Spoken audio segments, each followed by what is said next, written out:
Right. Hello, this is Dwayne Alexander Miller in Madrid, and I'm talking with Matthew Hoskin, Dr. Matthew Hoskin. We're both doctors. We both have PhDs from the same university, from Edinburgh, which is how we know each other.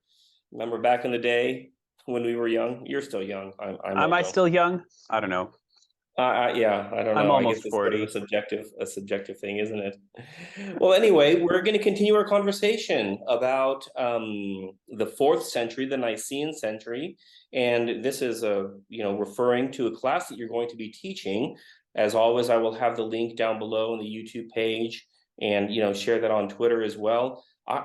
As far as I can tell, especially after our first part on the theology, this class looks like it's really going to be excellent. So I really want to encourage anyone who's listening to this to sign up for the class, whether as auditing or for credit. You look at your schedule and figure out what works best for you.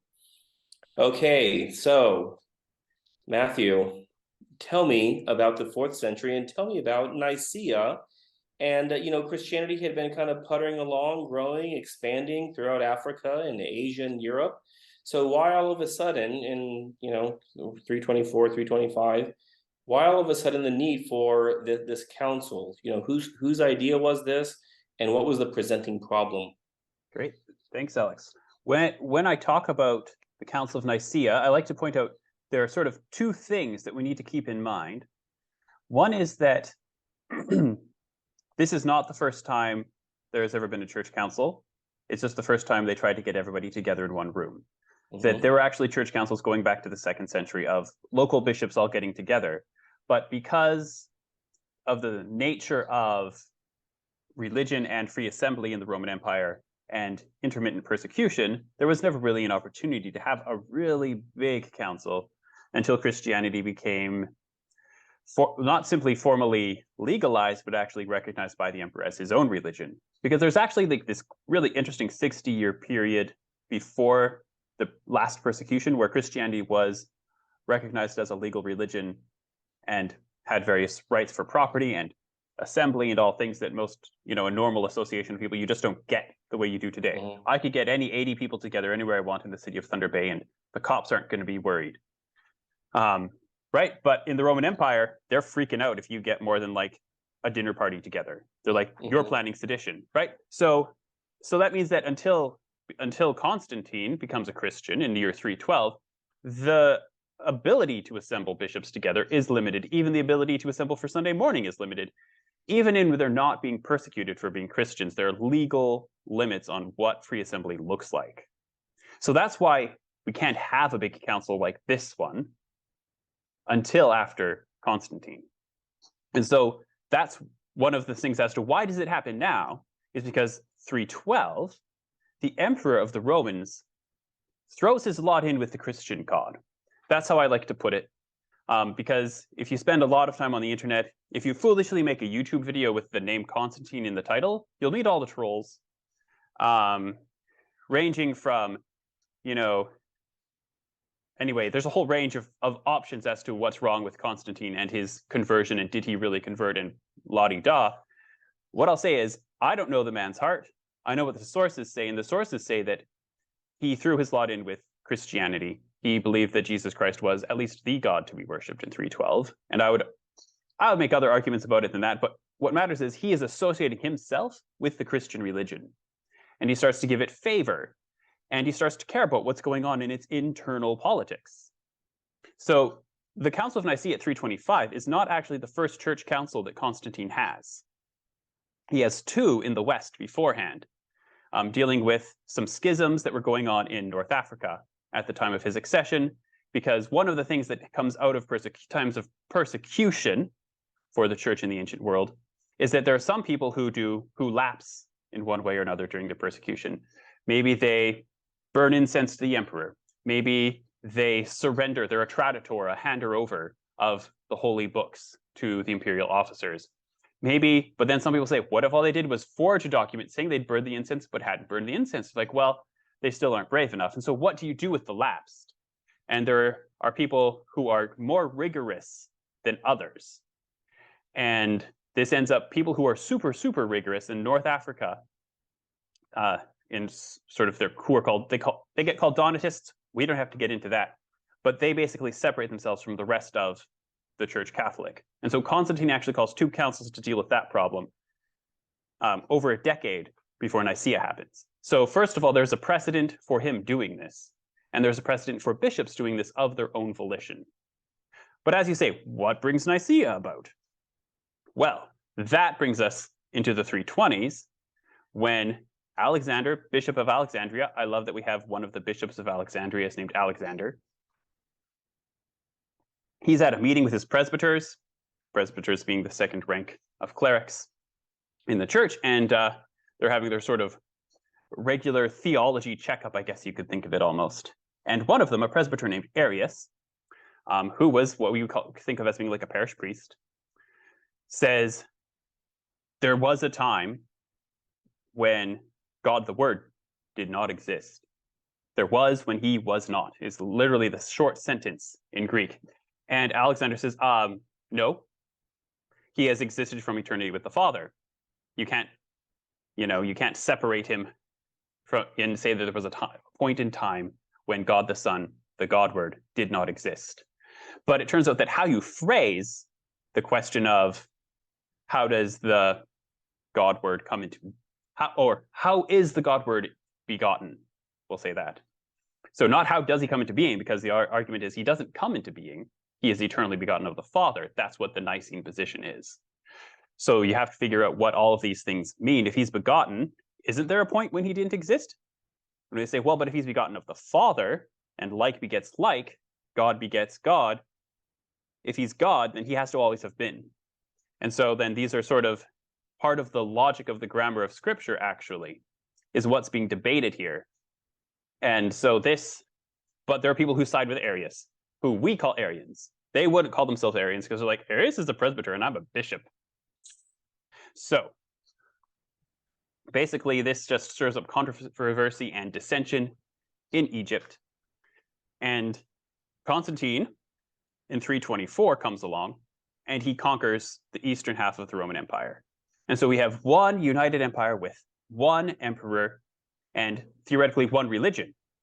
But he looks out over his newly united empire with its alleged single religion now, and he sees that in Egypt, there's this presbyter Arius, who maybe Constantine agrees with. The letters from Constantine are kind of scandalous about this. Constantine's like, it's not that big a deal. Alexander shouldn't even ask the question.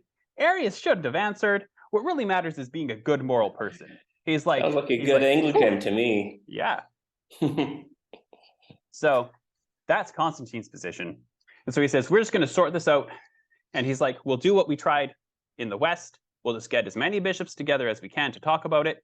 And whatever the bishops all together decide is what will be accepted for the church.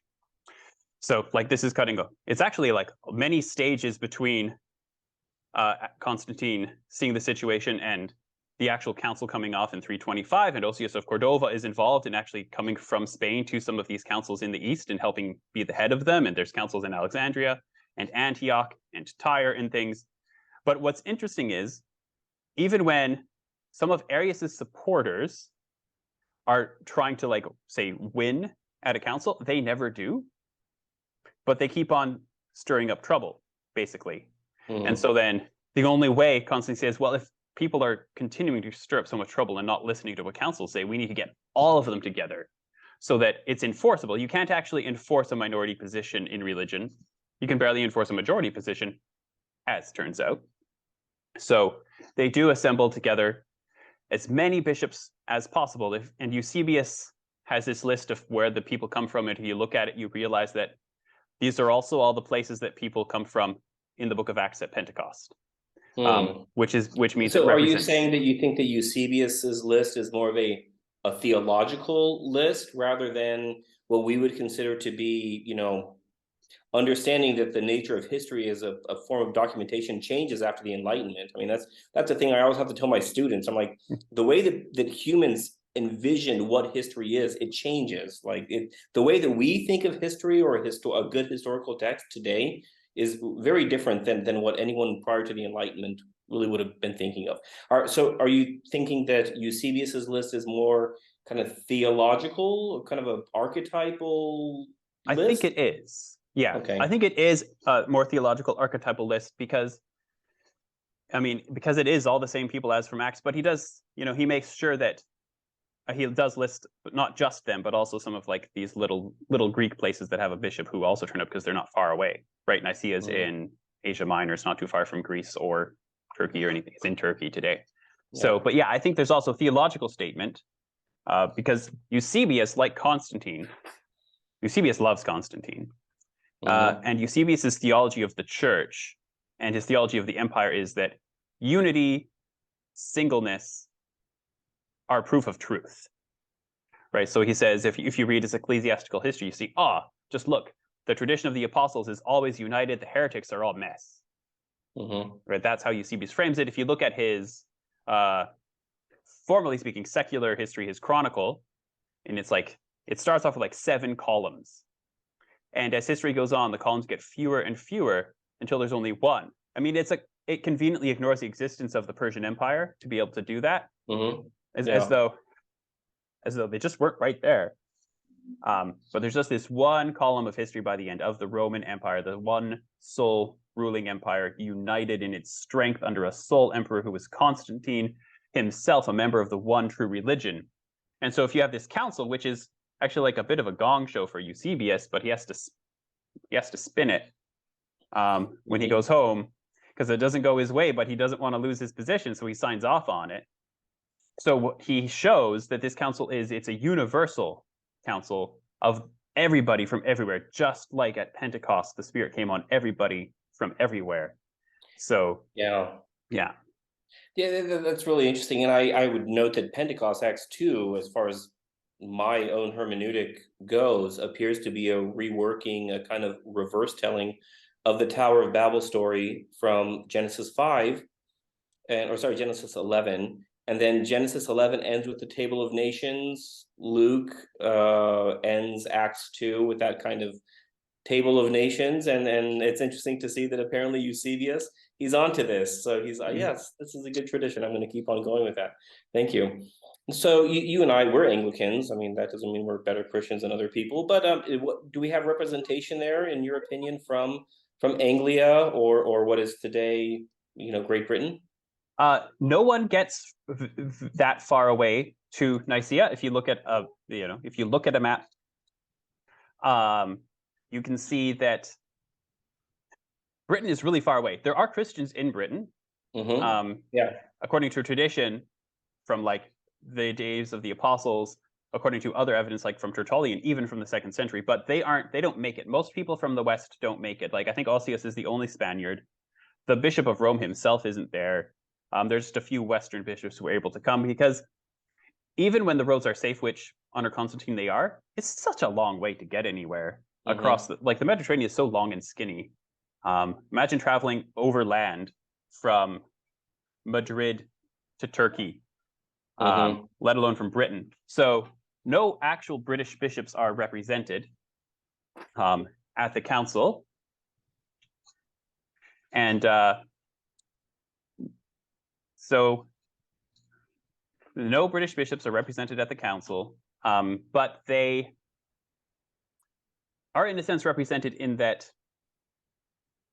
as many Western bishops as could come came, and the sort of later on in later terms, Patriarch of the West signs off on it, the Pope in Rome. So that's what sort of representation do we have from Egypt? I mean, obviously, from North Africa, or from Africa in general. I mean, obviously, Egypt by now is a great center of Christianity. We have already, great influential figures of the Christian faith that have emerged, especially in Alexandria, also in other places. What else do we have? Do we have anyone from Ethiopia, Carthage? I mean, I recall reading that Arius was actually born in what is today, I think it was then, Libya, even though he made his way over to the bustling Christian city of Alexandria. Do we have representation from other parts of Africa? Well, we have a variety of different Egyptian bishops, not just the Bishop of Alexandria, so sort of his suffragans. And I believe we have bishops from Cyrene. I don't think if we have anyone further west, we might have Libya, but it would only be from sort of Greek-speaking cities. partly because Carthage is, as I mentioned, the Donatist schism. So Latin North Africa isn't exactly in a state to be getting out there yet.